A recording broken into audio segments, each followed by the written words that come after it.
We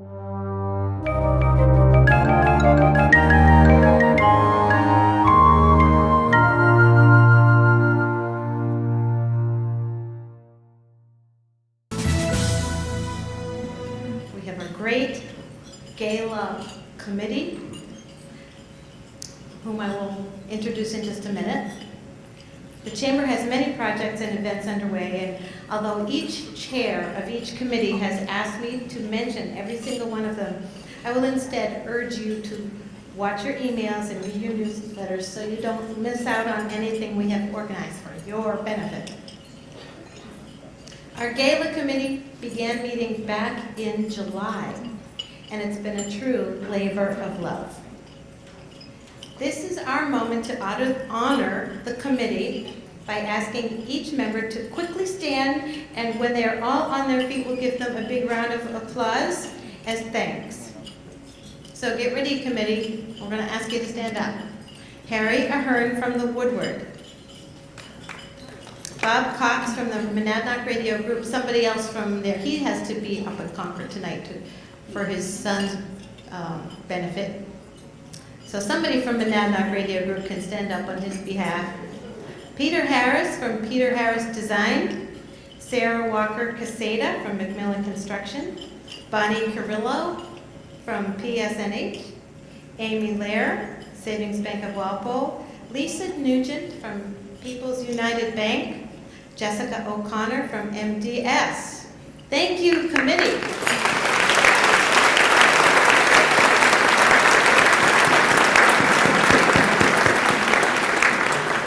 And our committee was led by two remarkable women who have been the co-chairs for the last several years. Susan Lothenberg from PSNH and Mary Ann Christensen from Hannah Grimes Center are so good at pulling this off that they make it look easy. They will come up here and say a few words, then we'll eat. Please help me in welcoming Mary Ann Christensen and Susan Lothenberg.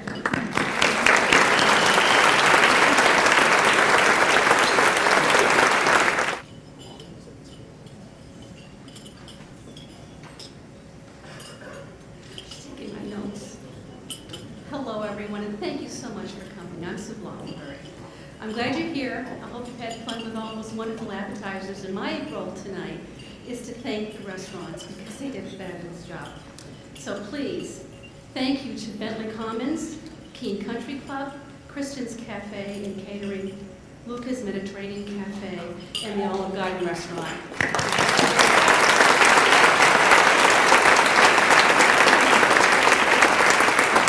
And I don't want to stand in the way of more food, so I'm going to bring on Mary Ann.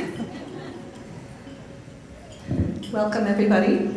Tonight's platinum sponsor is Markham Image, and Markham Image is known to its customers as a worldwide company that has 3,000 employees, including 300 engineers, 6 research and development sites, and 30 subsidiaries, all of which help their customers with their product identification and tracking needs, which, as we all know in this world, is becoming more and more important.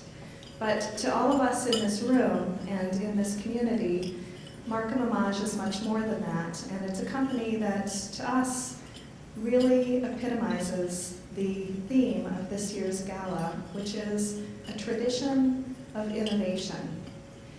Markham Image is a company that's been with us for 100 years. It has seen 5 generations of the Putnam family. It has seen numerous iterations of products and services and business models.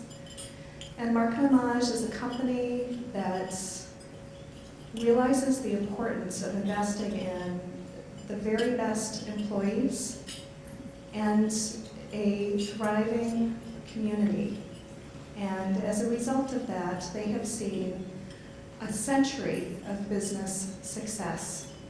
So I ask you to join me in welcoming and in thanking Markham Image and Cameron Tees from Markham Image, this year's platinum sponsor and a company that all of us can hopefully emulate with their business practices and their community practices.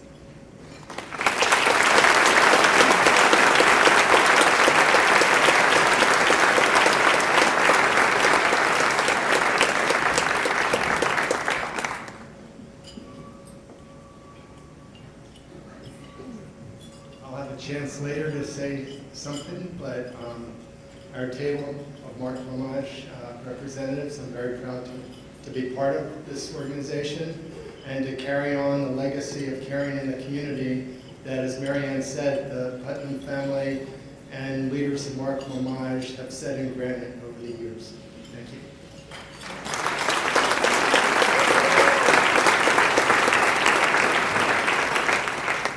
You know, my work at Hannah Grimes, I always talk about wanting to build more Markhams. And you know, it's a company that's really changed our community and made a difference. So it's great, as with many of you. So before we sit down for dinner, I'd like to call us all together. And I was recalling how before every single meal that I ever had as a child, my Norwegian Lutheran mother would say, "Shall we be grateful?" And it was a great attempt to keep us all from choking on our dinner. And so in an effort to make sure that we don't have any choking victims tonight, I'll ask that all of you join together with us in a moment of silence and gratitude for the friends that we have sitting around the tables and in this room, for this amazing community that we all get to be a part of, for the food that we get to eat tonight, and for those from farmers to chefs to the wait staff who bring us that food. So just a moment of silence, and then we'll have our dinner.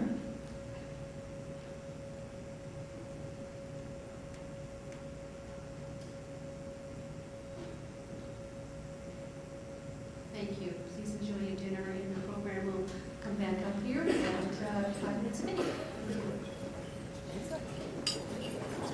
I'd like us all to welcome Peter here to talk to us about his business.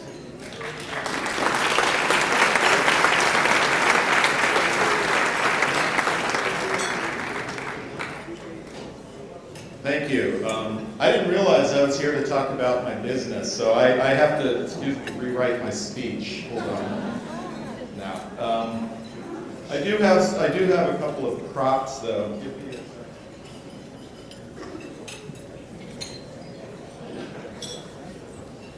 When I'm asked to speak, inevitably someone will say, "Well, are you bringing beer?" And in fact, I did bring beer. I have 2 bottles. This is a bottle of Coors Banquet beer. This, incidentally, was the very first beer I drank. I swiped a can of Coors out of the refrigerator in our family home. This would have been, I was probably about 10, so that would have been about 1968. And my father didn't drink beer, so that beer had probably been sitting in the cooler for God knows how many years. And I hid it in the bushes behind the house to see if they would notice it was missing. And once the coast was clear, probably a month later, I snuck out one night and opened up that can. And you remember back when the pop tops actually pulled off. So I remember pulling it off and drinking it, not knowing what to expect. I'd never tasted beer before. And it was so foamy, of course, because it was warm and it was stale. And it sort of came gushing out of my nose. And that was my first beer. And God knows how I ended up in the beer business. But I actually brought this not even to tell, that's a stupid story. I brought that not to even tell that story.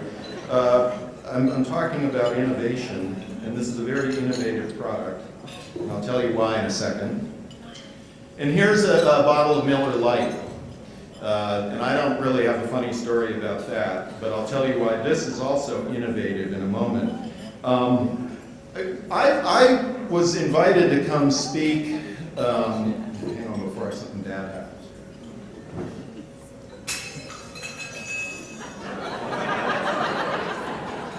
That was perfect. I actually do have a speech. Let me find it here for a second.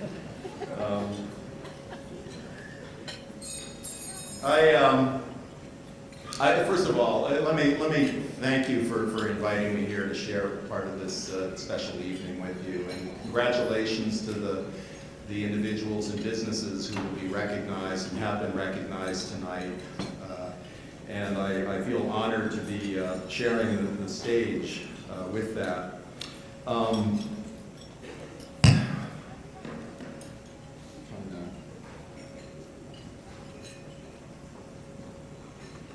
That's better. Tradition of innovation.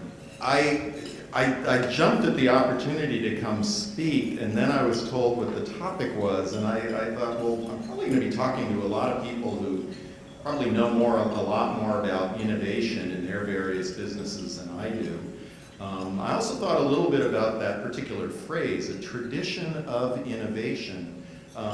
It would seem on first blush that tradition and innovation might actually be at odds. And that actually kind of intrigued me. And so it was just another way of rationalizing why I got myself into this in the first place. As you heard, I own a small brewery. We are a tiny brewery relative to the overall beer business, but I think we actually are the 50th largest craft brewery in the country. According to the beer ratings, we're actually the number 25 brewery rated in the world on Beer Advocate, which is kind of cool.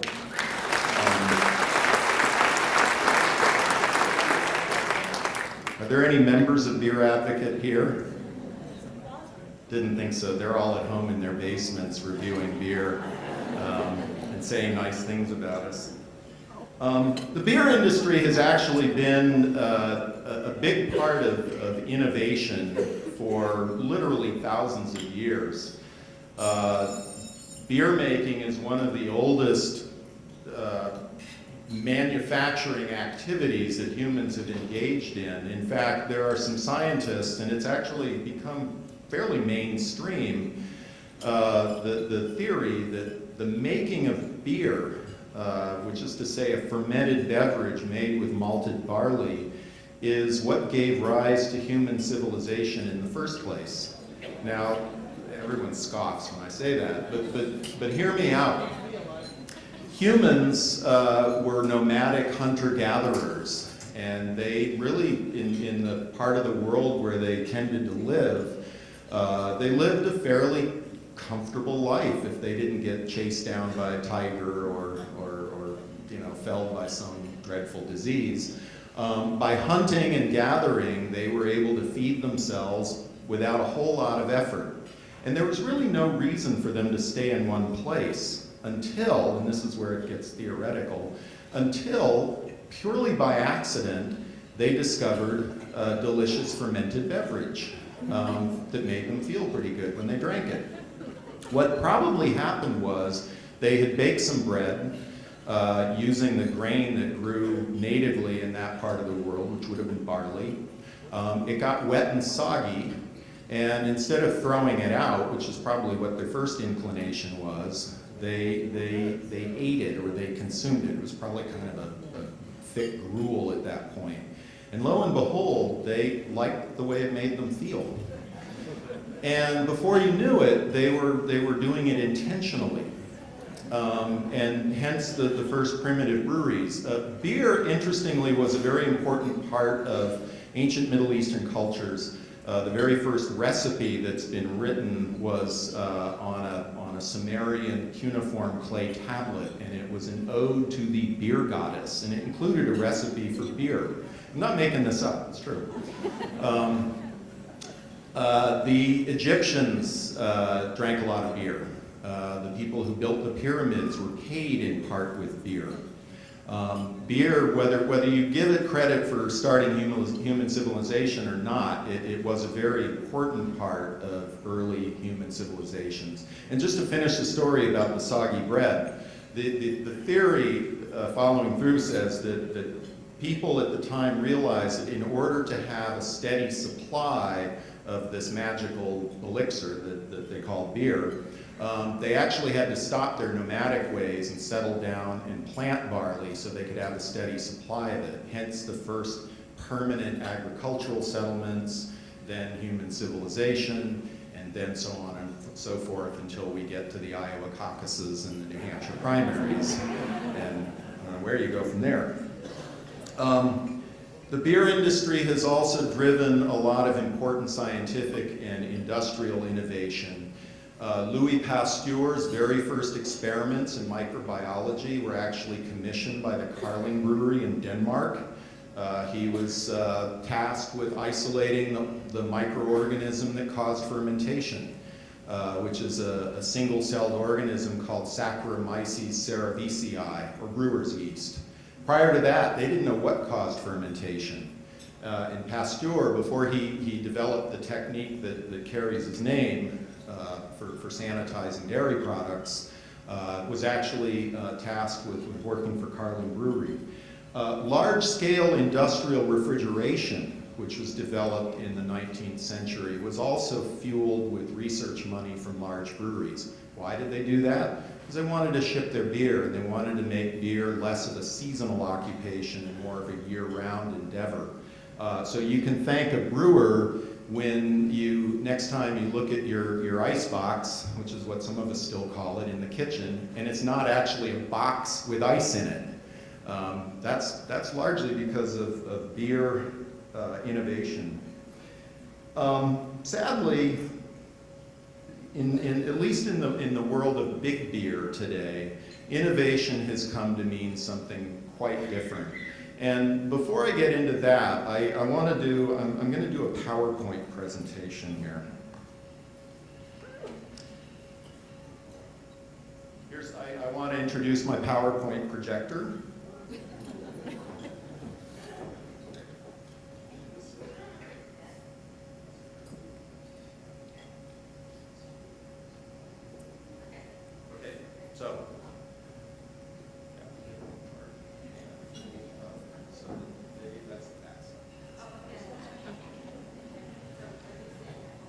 Yes, so can I have slide number 1, please?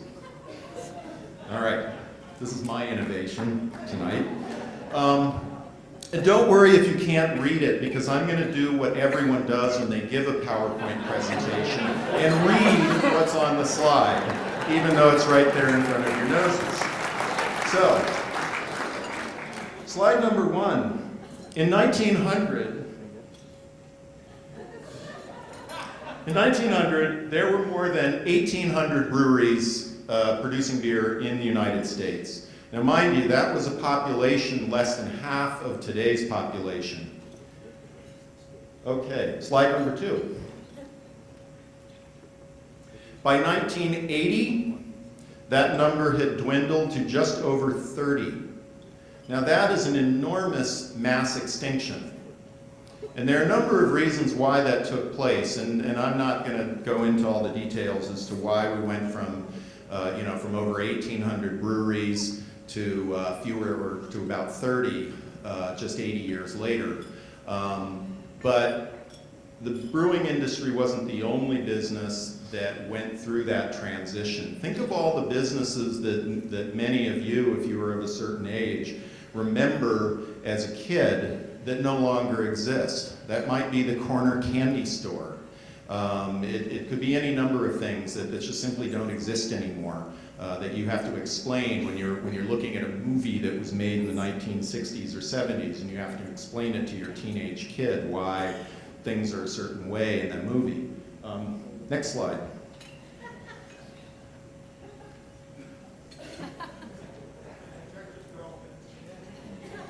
Okay, what you're looking at here, those of you who came of age as I did during the Carter administration, you're looking at what should be very familiar, because during the 70s, the supermarket shelves, for thankfully a fairly short period of time, were festooned with these products that were wrapped with white labels and black type. They were generic products, and this one just simply says beer. And that is what happens when you have 30 breweries in the United States making beer. That's kind of the end game there.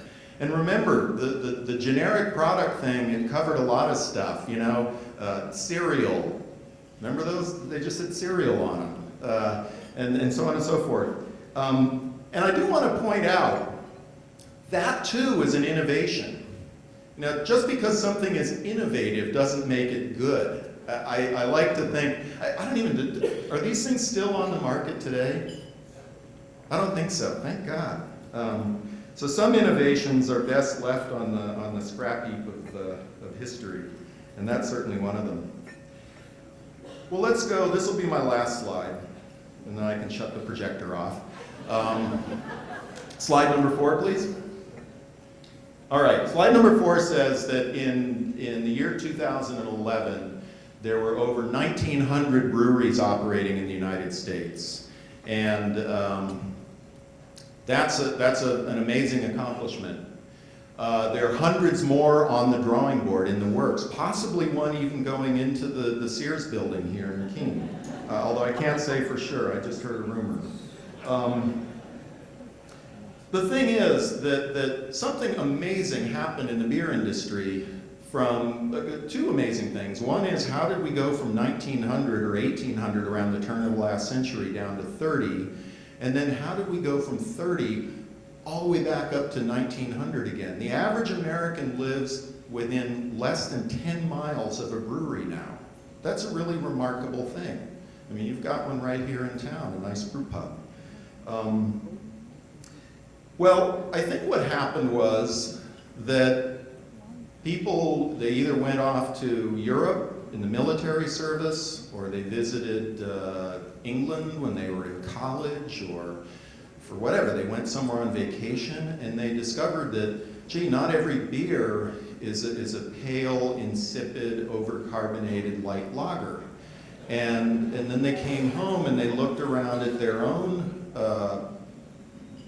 choices here at home, and they said, why is this all there is here? And from the why, that transitioned very easily into why not? Why not something better? Why not something else?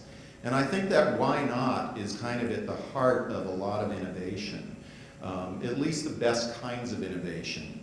You start when you start innovating with a need. Hopefully you start with a need, and this is where I get to do my show and tell here. I'll go back to my beer bottles. Actually, before I do that, I want to read a little bit of a press release that came in over the transom last year. Anyone see what I did with my glasses? There we are. You guys aren't very helpful. This came in from the website called MarketWire, and it's a press release from Molson Coors. This actually predates the Miller Coors joint venture. This was when Molson and Coors were hanging out together. And I'll just read some selective snippets, because to me this is kind of says a lot about where big beer is at these days. The date line is Montreal, Quebec. To stay at the top of our game, we have to be innovative in how we build brands. With Molson M, we are introducing a liquid that will reinvigorate a beer market that has long been looking for excitement and something new. Now, you're feeling the anticipation. This is going to be something pretty awesome.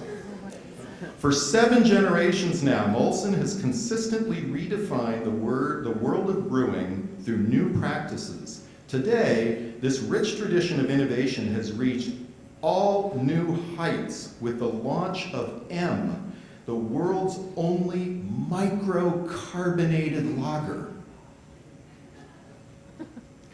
Years of innovation and creativity have enabled us to create the world's only microcarbonated lager. Brewed based on an exclusive revolutionary process developed by Molson Coors, M provides conclusive proof that it is possible to keep moving forward even when your company is steeped in long-standing tradition. Get it? Innovation, tradition. The injection of smaller CO2 bubbles makes it possible to preserve not only the taste of the hops, but also the delicate flavors generated by the yeast during fermentation. I don't know, I'm a brewer. This makes me want to weep. It is absolute crap. And I'm sorry, microcarbonation. Does anybody here know anything about physics? Some of you probably do. Just remember from your high school physics class, when you dissolve a gas into a liquid, there's no micro bubbles. It's a dissolved gas in a liquid. That's what carbonation is. How do they get away with this stuff? Well, you can see, but innovation is obviously very important to them. Somebody told this poor person who wrote this dreadful press release that you got to talk about innovation. Oh, and throw in some stuff about tradition, too. People love that. Now, what is so innovative about this Coors Banquet? It's actually on the bottle, it's the label. There are two bands here. One of them turns blue when it's cold. It says, cold. The other one turns blue when it's super cold. It actually says super cold. Now that's in case, by picking it up, you can't tell that it's cold.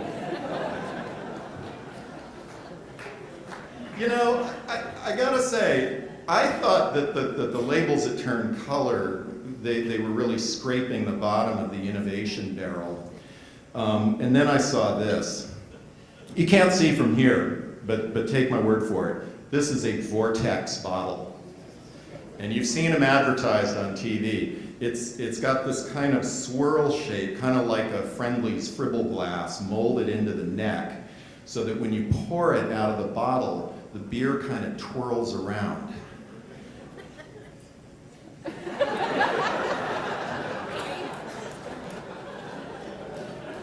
And I'm having some fun at the expense of the bigger brewers. They deserve it, though. And it's not to say they don't make a nice product. It's not an accident that 9 out of 10 beers sold in this country is still a light Pilsner-style lager. And that's, when it's 90 degrees out and you're watching a ball game at Fenway Park, that Bud Light probably tastes better than a big Imperial Stout would, I got to admit. I'm not a beer snob. I've been seen with a Bud Light in my hand. But to call that innovation, I think is kind of sad. The big guys, the big brewers have really, I should say the beer industry since the early 60s has been on a roll, really. They've had fairly slow but pretty consistent growth year after year, up until the last couple of years when they really slammed into a wall. But I have to say that the two things that have driven that growth are demographics and gimmicks. The demographics are pretty easy to explain. When did the first baby boomers turn 21? Do the math. They started getting born in 1945, 21 years later, 1966, thank you. Imagine being in the kind of business where you get millions of new customers every year just by turning the page on the calendar. How great is that? Talk about being born on third base and thinking you hit a triple. The other thing that has driven it is a constant introduction of gimmicky new products. These guys have an enormous pipeline to fill, and it's hard. I mean, I don't envy the task. In order, and this is where this silly press release from Molson Coors actually does have some validity to it. They do have a tremendous amount of pressure to be constantly, jamming new stuff into that pipeline. Otherwise, I think people do lose interest. But at the end of the day, there is a bottom of that barrel, and the two things I showed you, I think, I think they're the bottom of the barrel. There may be new depths that they've not explored yet that I can't conceive of, but let's face it, when it boils down to having labels that change color when the beer is cold, you're pretty much out of ideas. Innovation, as I pointed out with the generic products, isn't always a good thing. Not to get crass about it, but we've all heard that old joke about, why do dogs lick their lower parts? because they can.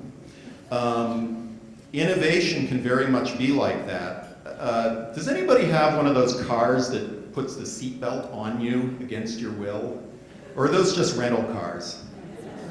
Okay, they're just those cars you rent when you go visit another city. The first time that happened, I almost jumped out of my seat. I was so freaked out by it. That's an innovation that frankly never should have happened, just like the generic products, it's my opinion. Anyone who's tried to struggle through doing a simple function on a Microsoft Word document knows that there's tons of innovation in that probably never should have happened either. Innovation truly at its very best comes from desire. It comes from a desire to fill a need, that isn't being met. Not looking for a need that needs to be filled. I think that's a very different thing. There's been a lot of talk about Apple Computer since Steve Jobs passed away a few months ago. And some of the things that he had to say about innovation are incredibly arrogant, as was his wont. But one of the things that really caught my fancy was the quote that he made, which may have been on the slideshow up there when we first came in, I don't remember, but it said something to the effect of, we don't develop products with focus groups because people oftentimes don't know what they want until they see them. That's a really good description of desire, isn't it? I mean, when was the last time you had desire sorted out from a focus group? Apple Computer, in my opinion, was innovative really not so much on the technological side. They were innovative in the sense that they took computers which are inherently ugly and made the experience of using them aesthetically beautiful. Now that's a very subjective opinion, but you all remember that awful beige colored box that used to sit on your desk at work. And think about the computers you have today, whether they're Apple computers or not, it doesn't really matter. Apple kind of set the standard. You've got this lovely high-tech flat screen monitor. The computer itself is probably hidden away under your desk somewhere, or maybe it's not even there at all. The experience of using a computer is a very much more aesthetic experience now. And we can certainly credit Steve Jobs and his colleagues at Apple for at least driving that forward. I don't give them all the credit for it, but they certainly get a lot of credit for it. Again, the desire, which many people weren't even aware of the fact that they hated that ugly contraption that sat in front of them on their desk day in and day out. But once they saw something better, they realized that was an innovation worth embracing. Getting back to my little corner of the beer business, craft brewers are, we were talking about this a little earlier at dinner, the craft segment of the beer industry, even though we're still about a 6% market share, which is quite an accomplishment considering that it was 0% market share 30 years ago, is growing at a very robust pace while the rest of the beer industry is languishing and losing ground. Why is that? There are a lot of reasons. I could stand here for another hour and tell you about them, but mercifully I won't. But I will say that what got many of us into the craft beer industry and continues to drive it, yes, it's innovation, but it's actually tradition. Craft brewers first started becoming successful by producing traditional beer styles that had just been abandoned and cast aside by large brewers. There was no one in this country, with one exception, making a porter. The only company making a porter was a brewery in Pottsville, Pennsylvania called Yingling. You heard of them. India Pale Ale. There was no India Pale Ale after Valentine went out of business in the probably early 70s. And yet that is the #1 selling craft style, IPA, India Pale Ale. It had been completely cast off and abandoned. These are very traditional styles, and yet the rebirth of them is now considered innovative. And I find that really fascinating, that you can actually in some ways, the best innovations may be those things that don't happen. But in other cases, I think some of the best innovations do involve reaching back and finding things that have been left behind that were good and shouldn't have been abandoned in the first place. And on that happy note, I think I've been seeing my time limit here. I do want to thank you so much again for having me here and indulging me with my corny jokes and silly beer demonstration. And I enjoy the rest of the evening. And I will look forward to speaking with you if I'll be around. So if you want to talk about the beer business and a great idea you have for a beer label, I'll be here. Thank you so much.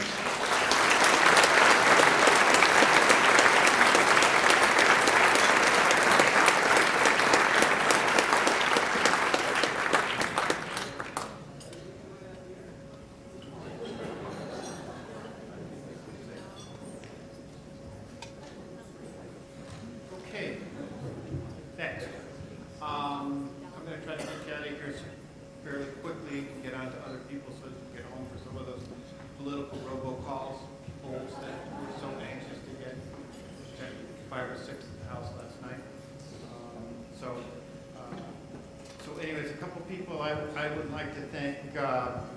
One person is, I'm not sure whether it's he told me I wouldn't have to move the microphone.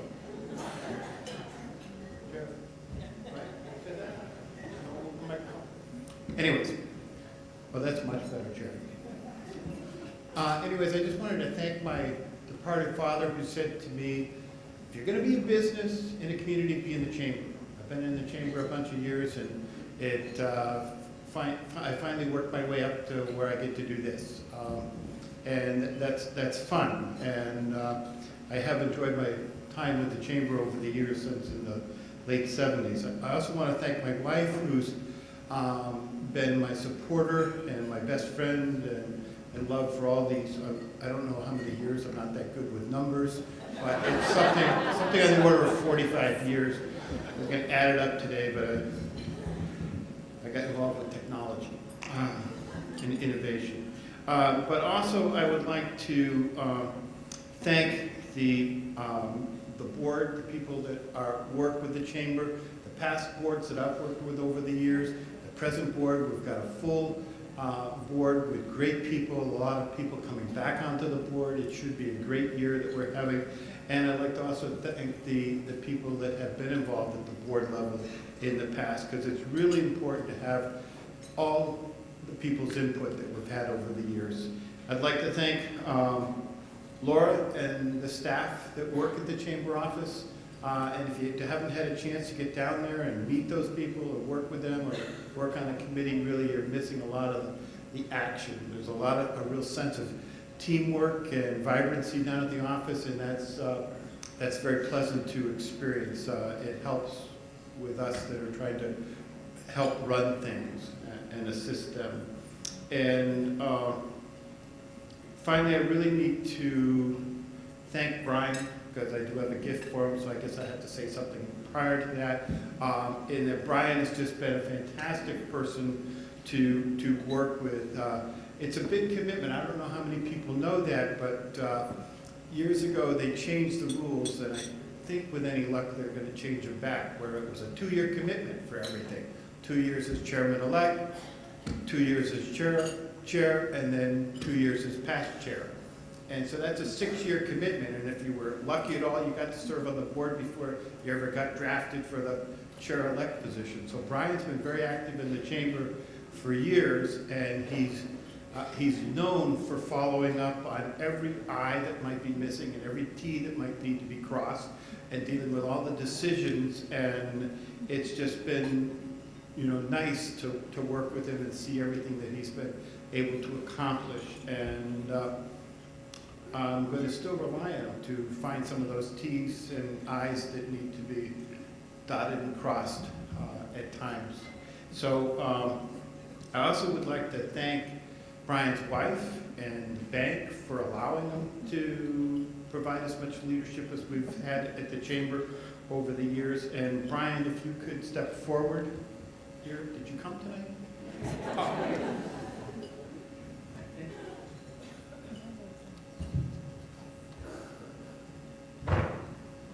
a few things down here. What's the most expensive? By weight, this one. Brian, thank you very much. Thank you very much. Okay.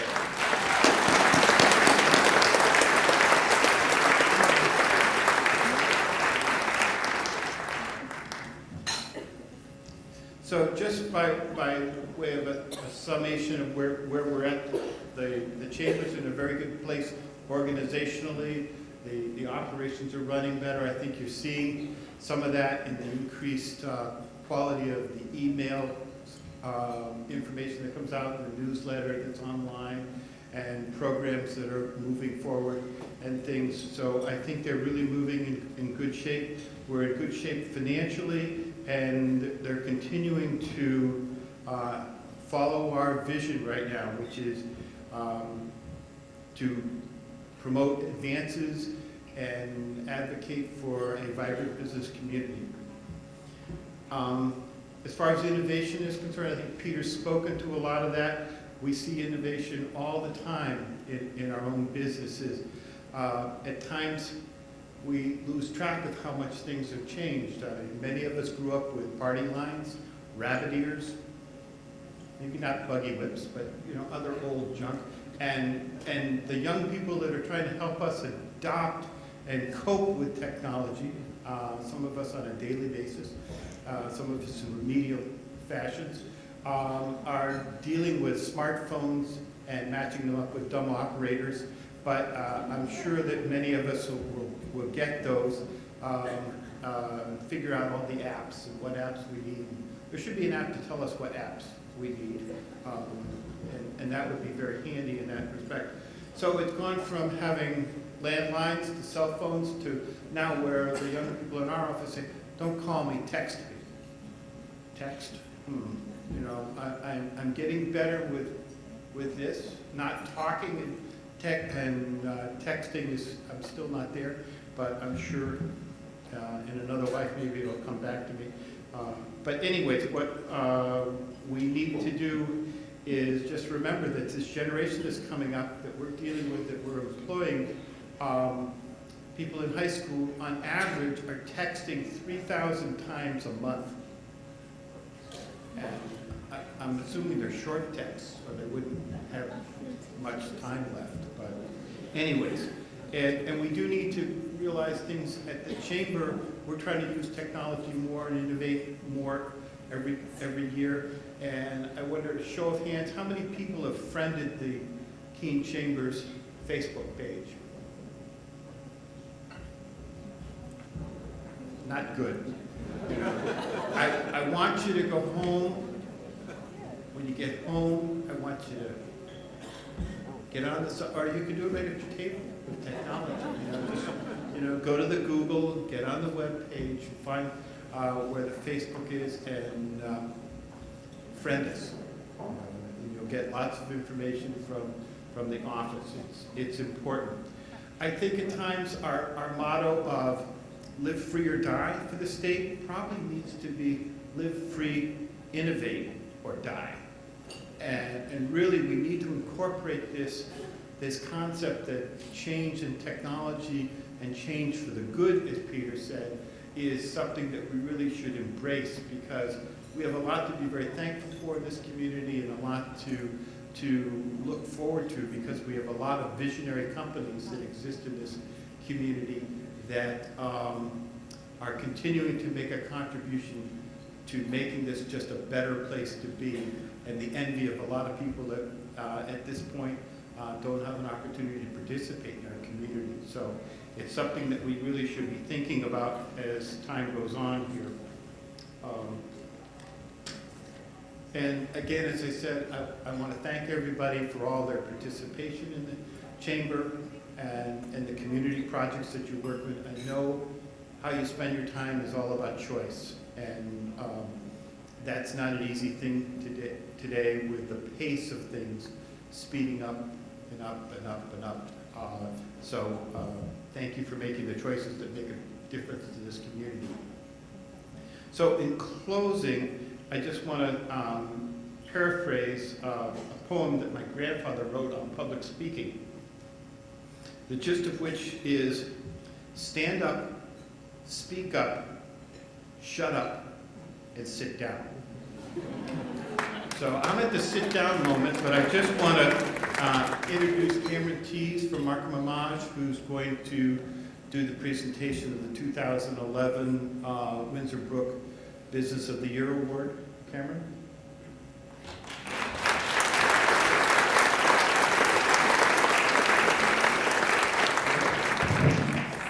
Thank you, Lynn. Good evening again, everyone. I'm pleased to represent Markham Homage to present the Greater Keene Chamber of Commerce Windsor Brooks Business of the Year Award for 2011.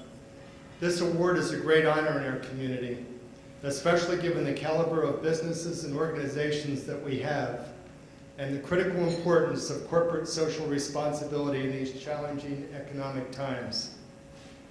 If you would permit me to look back for just a moment, and with Mary Ann's kind and nice introduction to Markham Homage, it's going to be a little bit repetitive, but I need to stick with my script. The people of Markham Homage were thrilled to have received the award last year on the company's 100th anniversary. Also, it was gratifying to us that the Chamber recognized that the culture of community involvement and strong support for employees to give back to their community that were set and granted by the Putnam family and other Markham leaders over the years continues as part of Dover Corporation. I did some research to discover the origins of the Business of the Year Award and for some specifics regarding why it is named for Windsor Brooks. Laura Keith King informed me that the award was first given in 2002 to Granite Bank, and we thought it would be appropriate to also recognize all of the other fine recipients to date. They are Cheshire Medical Center, Keene State College, Ted Shoe and Sport, Fenton Family Dealership, Monadnock Radio Group, Clark Mortensen Agency, C&S Wholesale Grocers, and Markham Homage. Regarding Windsor Brooks, I received information from the Chamber's resident historian, Susan Newcomer, and Jay Eason, former owner of Goodnell's Department Store. In a nutshell, Windsor Brooks embodied the concept of giving back to the community. Windsor came to Keene after World War II and entered the family business, Goodnell's Department Store on Main Street. He was one of the founders of Red Feather, now our Monadnock United Way. He also helped found the forerunner of today's Greater Keene Chamber of Commerce. He was involved in many nonprofits, including MFS and the hospital. I am sure that there are many in the audience that could expand on this. However, I think you can see that the Windsor Brooks Business of the Year Award is well named. The award recognizes organizations which have shown strong community involvement and service being included in their mission, vision, values, a successful and healthy business, providing good services and/or strong employment opportunities that enhance the quality of life for the Greater Keene area residents, leadership in their industry or in our area. The selection process includes an evaluation matrix that is completed by the recipients of the award from the previous 5 years. The nominees this year were a diverse group of organizations, each of which is readily identified as a significant contributor to the rich fabric of our community. They were each impressive in the process and are encouraged to submit again if they are not the winner, as well as other businesses who may be, and organizations who may be interested in the audience. Now for this year's award. The nominees are, in alphabetical order, Antioch University, New England, Cheshire County YMCA, Lucas Mediterranean Cafe, Monadnock Economic Development Corporation, and Sterling Design. Here are some information about the merits of this year's recipient. The organization encourages and embraces volunteerism and community involvement. In fact, socially engaged citizenship is part of their mission statement. empowers its employees to be involved in countless community activities and organizations in the Monadnock region and beyond, both as volunteers and taking roles on city and regional communities and boards. Provides in-kind support and in-house fundraising events to organizations such as the New Hampshire and Vermont Red Cross, the Keene Community Kitchen, and Monadnock Center for Violence Prevention. Has worked collaboratively with other community organizations to form Keene Community Gardens Connection and a support group for friends and family of individuals with autism and Asperger's. Is involved in Vision 2020 and is a pace sitter in this year's Monadnock United Way campaign. Giving of time, talent, and treasure to support and strengthen the community is part of this organization's DNA. They teach it, and they practice what they teach. This year's recipient is Antioch University, New England.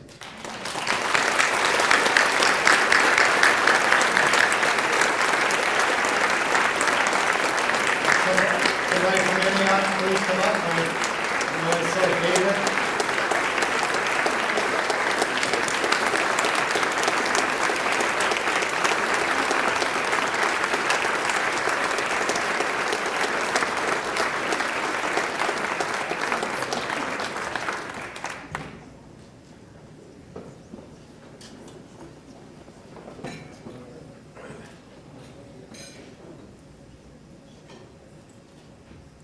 Well, I'm just thrilled to accept this acknowledgement of the great contributions that our university makes to this region and to the state of New Hampshire. On behalf of all of our students and staff and faculty, it's a pleasure to accept the award. They're truly a remarkable group of people who spend virtually every minute of their work life, and I would say with assurance their private life, thinking of ways that they can contribute to the betterment of the community, and they certainly make a tremendous contribution. It's an honor for me to be part of this wonderful organization and this great community, and I appreciate so much the recognition that the committee has given to Antioch. Thank you so much.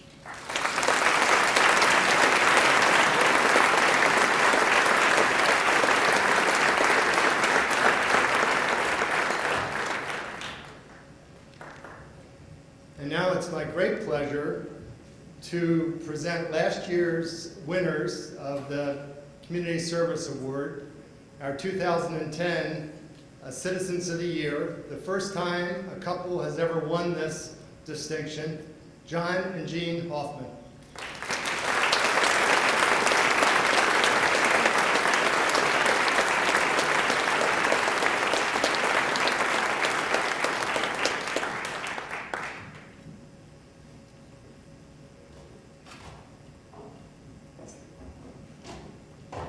We've got two.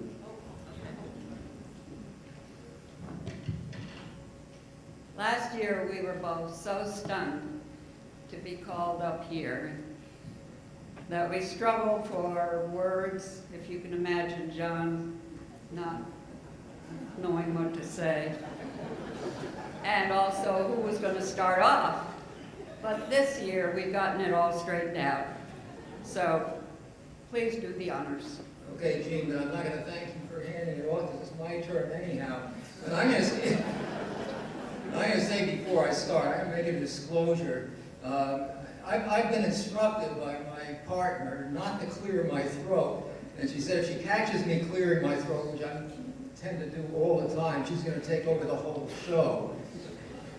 In any event, the fact is I speak for both of us when I say how grateful we are to have received this honor last year. I mean, we never could have known when we moved here about 20 years ago that we would be so fortunate in landing in this wonderful community and receiving this incredible honor. So this gives us another chance to really thank you, our community, for all that you've done for us. It's changed our lives completely and given us a real understanding for the first time in our lives of the value of community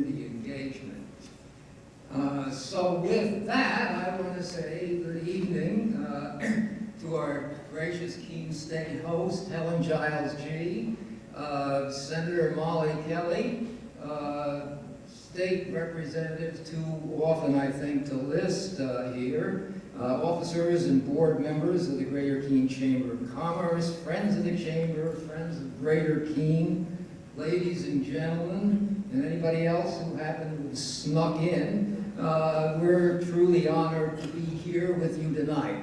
How was that? That's the easy part.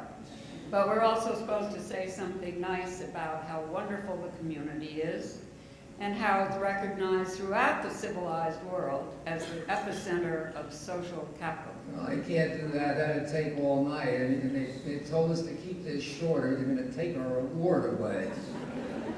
Okay, but I need to say one thing. 15 years ago, I stepped out of our home to become the Sullivan Town Selectman, and it changed my life completely. And after that, I've gotten to meet and work with so many of you out there, and I just needed to say that. Anyway, let's get right to the main event.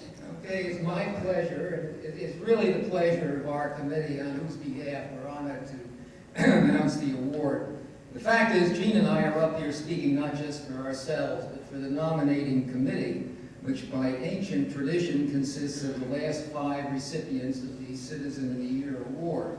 So we're merely the collective voice for our friends Thayer Kingsbury, Cam Tees, Mary Delisle, and Drew Landry, all of whom are here, and it's an honor to be included in that wonderful group. Our group met several times, starting last summer through the fall, and now we're delighted to present to you this evening the 2011 Citizen of the Year. This nomination is traditionally kept about as secret as the Coca-Cola formula until it's announced at this event tonight. We'd better move on or we'll get fired. We should also note that by this time, our nominee has probably nodded off since he has a tendency to fall asleep at inconvenient times like board meetings and such. Well, maybe somebody will nudge him as it becomes apparent that he is going to be the one. I hope he doesn't sneak out at that point, since we all know that he really doesn't like being in the spotlight. Self-effacement is his way of life. Okay, so let's start peeling back the veil. He is not a native, having come from the West Coast via the Midwest when he married his significant other. But considering all he's done for the community since arriving here, you'd think he had been here all his life. Yes, there are really too many contributions to list, but they include leadership roles in such major community organizations as Monadnock Family Services, Monadnock United Way, the Historical Society of Cheshire County, Keene Elm City Rotary, twice named the Paul Harris Fellow, and many others, all the while holding down a full-time job. And in his personal life, he had to exercise some of the skills that have made him such an effective participant in dealing with interpersonal relations. For example, it's probably not well known, but he has had to mediate a long-running family dispute whether his ancestors came from Sicily or Naples. Maybe his fondness for brandy and schnapps lubricated that negotiation. Maybe he should have had brandy and schnapps after he broke his foot running away from the paparazzi on the coast of Italy. But enough of this, it's time to part the veil. Per piacere, perdonarci l'inganno. Or as they should say during the presidential debates, please excuse the deception. For as the one has certainly realized by now, he is a she, and what a she is.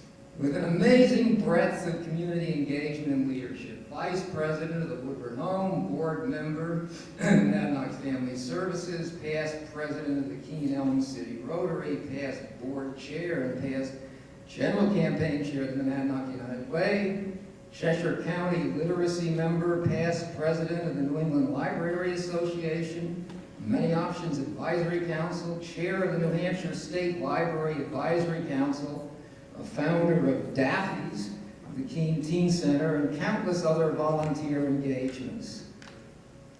And of course, currently, as you all will have figured out by now, serving as the director of the Keene Public Library.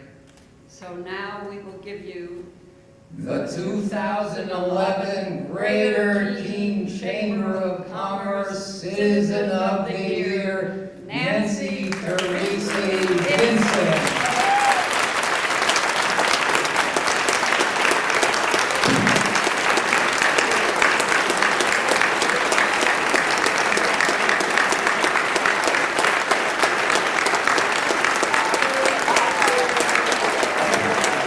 Come on, Nancy.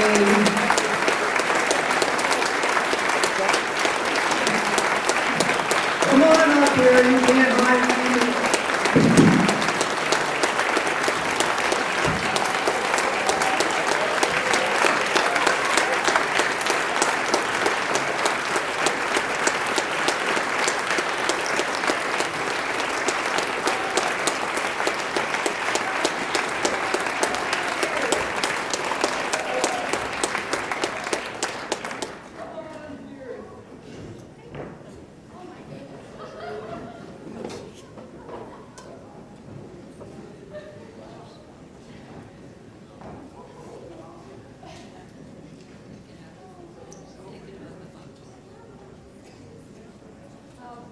Well, I'm stunned. I think, I didn't know that much about myself.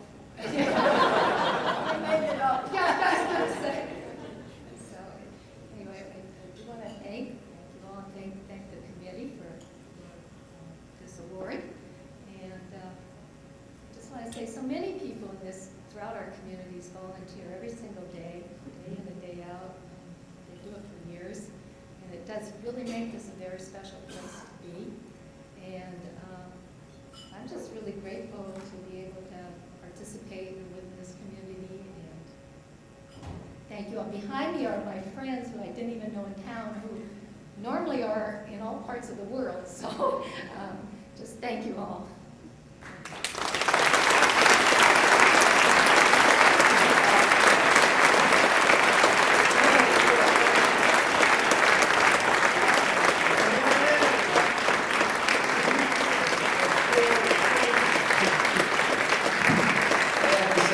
Paul is so sorry he wasn't able to be here, and this took a great feat of engineering to assure that Nancy was going to be, because she wasn't going to be here tonight. And the backstory of how she happened to come here with all her friends is quite another tale by itself.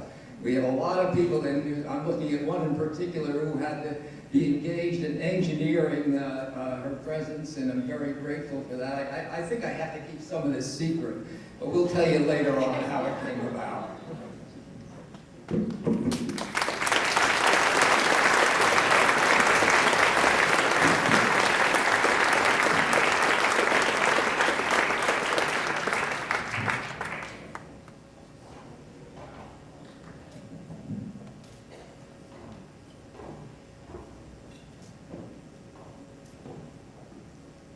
Well, thank you, John and Jean and Nancy. Great to be able to honor you.